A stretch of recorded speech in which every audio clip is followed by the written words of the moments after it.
Hello everyone! Welcome back to Fluent English Power channel.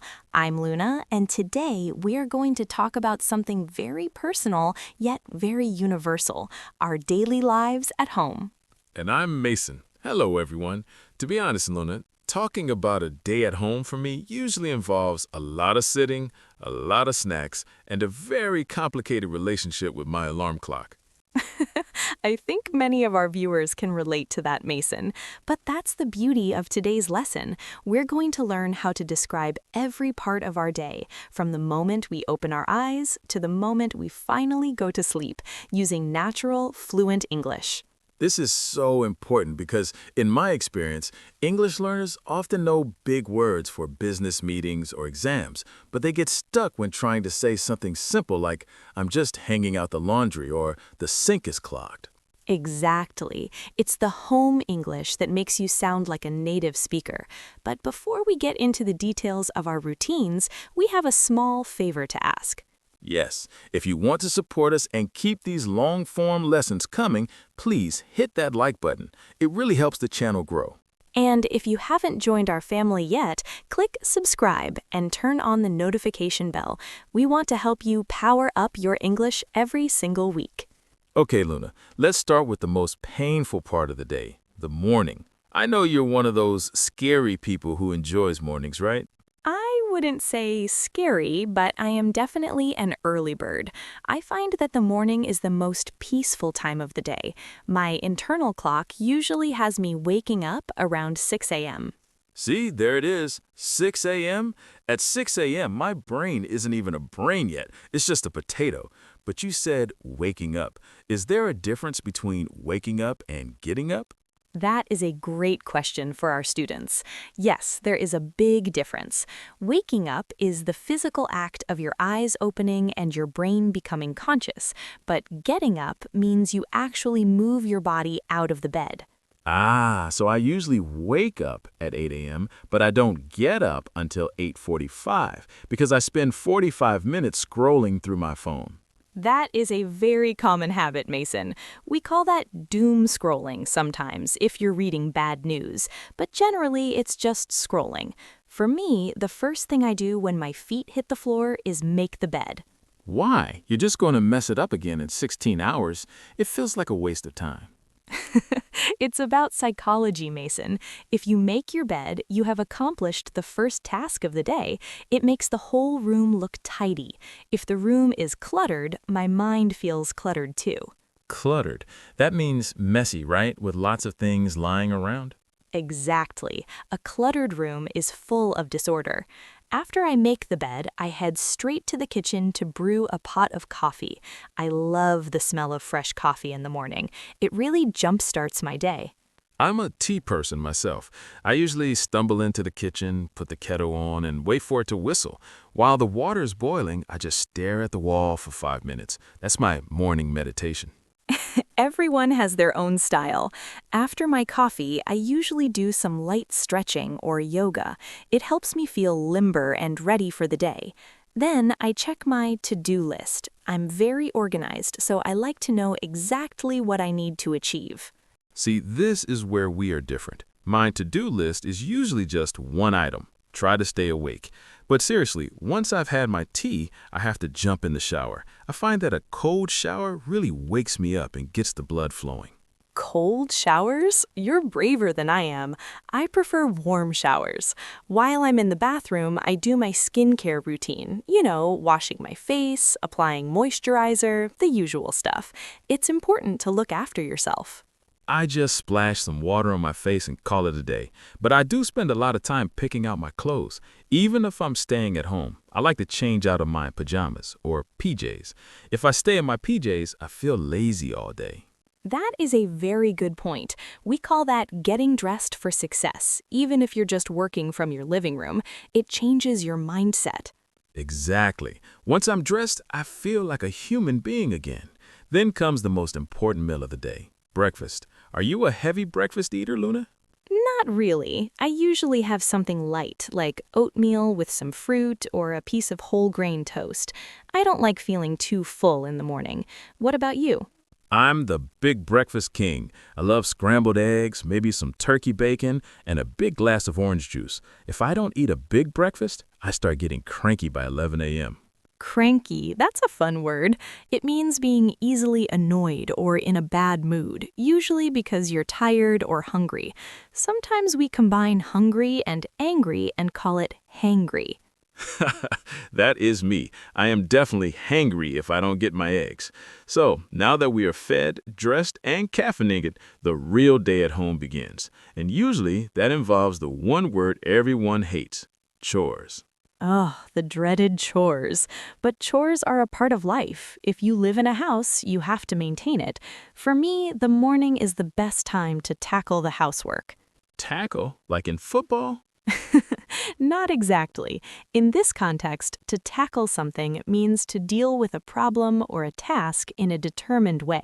So I tackle the laundry first. I sort the clothes into whites and colors, then load the washing machine. I'm terrible at sorting. I once washed a red shirt with my white socks, and now I have a collection of very pretty pink socks. Oh no, Mason. That's the first rule of laundry. You have to be careful. While the machine is running, I usually wipe down the kitchen counters and tidy up the living room. It only takes 10 minutes, but it makes a big difference. See, I wait until the house looks like a disaster zone. Then, once a week, I go on a cleaning spree. I grab the vacuum cleaner, turn up some loud music, and try to clean everything at once. It's exhausting. I prefer doing a little bit every day. It feels less overwhelming. Do you ever dust the furniture, Mason? Dusting, is that when you move the dust from the table to the floor? Because that's what I do. I use an old t-shirt and just move the dirt around. You need a microfiber cloth for that. It actually picks up the dust. After dusting, I usually sweep the kitchen floor and then mop it so it's nice and shiny.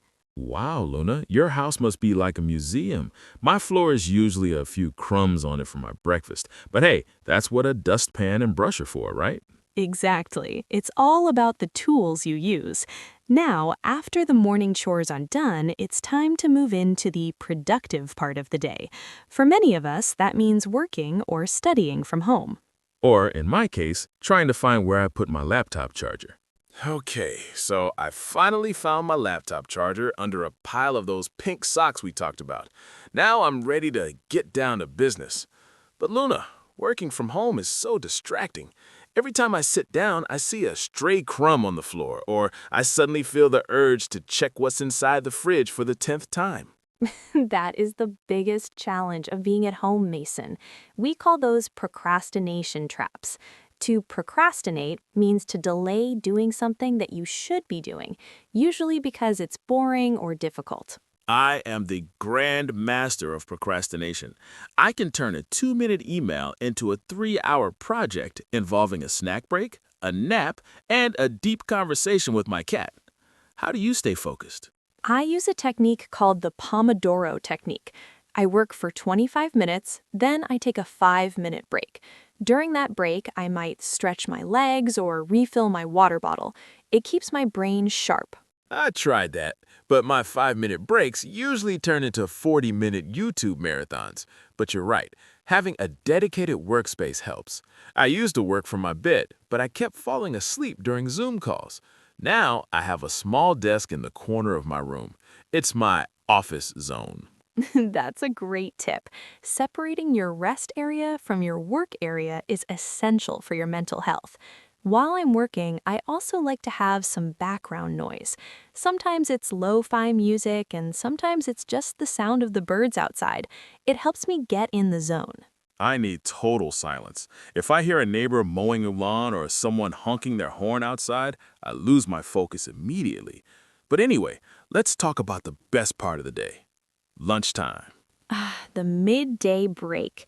For me, lunch is usually something quick and healthy. I often prep my meals on Sunday, so I don't have to cook every day. Today, I'm having a quinoa salad with roasted vegetables. Meal prep. You really are organized, Luna. I'm more of a leftovers kind of guy. If I had pizza last night, I'm having cold pizza for lunch, or I'll whip up a quick sandwich. Whip up is a great phrasal verb. It means to make something to eat very quickly. But even if you're eating leftovers, it's important to step away from the screen. Don't eat at your desk. It's bad for your digestion and your mood. Guilty again. I usually eat with one hand and type with the other, but you're right. Taking a proper break makes the afternoon much easier. After lunch, I usually hit the afternoon slump. You know that feeling around 3 p.m. where you just want to curl up into a ball and hibernate? Everyone feels the slump, Mason. That's when the blood goes to your stomach to digest your food. To beat the slump, I usually go for a brisk walk around the block. The fresh air clears my head. I prefer a power nap, just 20 minutes on the sofa. But the problem is, sometimes my 20-minute nap turns into a 2-hour deep sleep, and I wake up wondering what year it is. That's the danger of the nap. If I'm at home in the afternoon, I also use that time to do some quick-fire chores. For example, I'll empty the dishwasher or take out the trash. I hate taking out the trash, especially if the bag is heavy, or even worse, if it's leaking. Why does the trash bag always leak right when you reach the front door? That is one of life's great mysteries, Mason. But it's better to do it as soon as the bin is full. Don't wait until it's overflowing. Speaking of cleaning, what about the kitchen? Do you do the dishes as you go, or do you let them pile up in the sink? I am a piler. I wait until the sink looks like a mountain of ceramic and glass. Then I spend an hour scrubbing plates and wondering why I didn't just use paper plates. Oh, Mason, that makes the task so much harder. If you rinse your plate immediately after eating, the food doesn't stick and it's much easier to clean. I like to keep my sink sparkling. Sparkling. My sink is lucky if it's visible. But I do like the feeling of a clean kitchen once it's done. It makes me feel like I've actually got my life together. We all feel like that. After my afternoon walk and my quick chores, I usually have one more sprint of work. I try to finish all of my heavy lifting, the difficult tasks, before 5 p.m.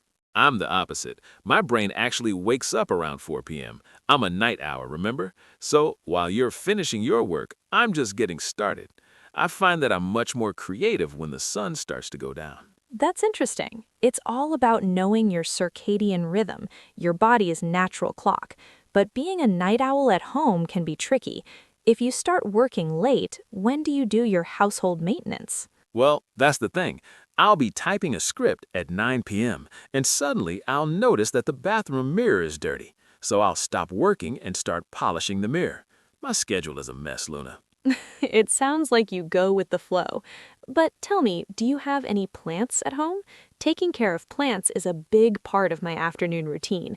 I go around and water the plants and check if any of them need repotting. I have one cactus. Her name is Spike. I forget to water her 3 months, and she's still happy. I think Spike is the perfect pet for a night owl like me. Plants really brighten up a room. They make a home feel cozy and lived in. Along with the plants, I also like to air out the house. I open all the windows for 10 minutes to let the stale air out and the fresh air in.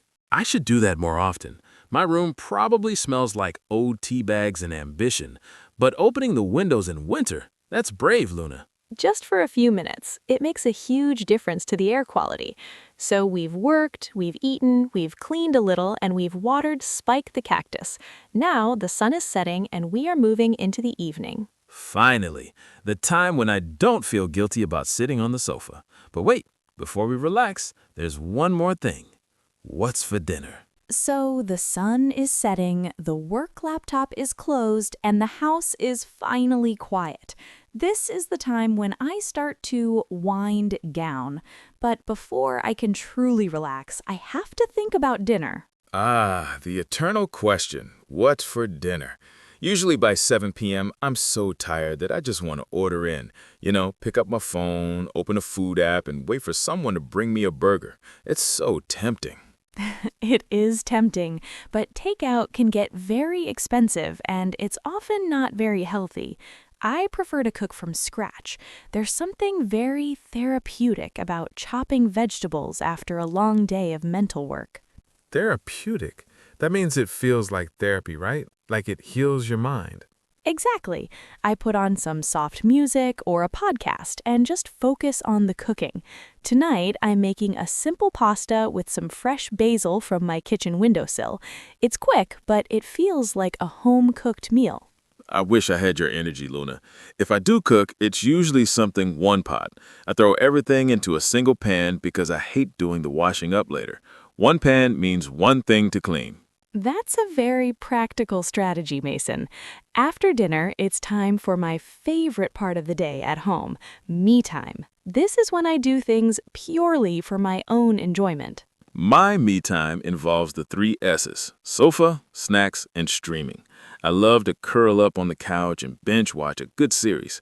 Sometimes I promise myself I'll only watch one episode, but then the cliffhanger happens and I stay up for three more. A cliffhanger, that's when an episode ends at a very exciting moment, so you have to watch the next one. I try to avoid that. I prefer to get lost in a book. Reading is my way of escaping the digital world. I also try to do a digital detox starting from 9 p.m. Digital detox. Does that mean you throw your phone out the window? Not quite. It just means I unplug. I put my phone in a drawer and don't check social media or emails until the next morning. It helps my brain prepare for sleep. See, that's where my night owl nature kicks in. While you're unplugging, I'm usually in the middle of a creative project. I might be editing a video or writing a story. The house is so quiet at midnight, and that's when my best ideas pop into my head. I suppose everyone has a different rhythm, but even for a night owl, sleep is important. Before I go to bed, I have a nighttime routine. I check that all the doors are locked and the windows are shut. Then I go around and turn off all the appliances that don't need to be on. Oh, I'm the king of forgetting to turn things off. I've woken up many times to find the kitchen light on and the TV still playing. It's a waste of electricity, I know. I really should be more like you and do a final sweep of the house. It only takes 2 minutes. After that, I head to the bathroom to brush my teeth and maybe have a warm bath. Then I finally hit the sack. Hit the sack. I love that idiom. It sounds so much more dramatic than just saying I'm going to bed. My version is usually crashing out, like I'm so tired that I just fall into the bed and I'm asleep in 5 seconds. Crashing out is a very common expression for being exhausted. Well, Mason, it sounds like even though we both spend our days at home, our lives look very different. That's true. You're the organized early bird and I'm the messy night owl. But hey, that's what makes a home a home. Everyone has their own way of living their best life. Absolutely. We've used so many useful words and phrases today. Wake up versus get up, early bird versus night owl, chores, binge watch, hit the sack, and digital detox. I hope our listeners took notes. These are the words you'll hear in every English-speaking household.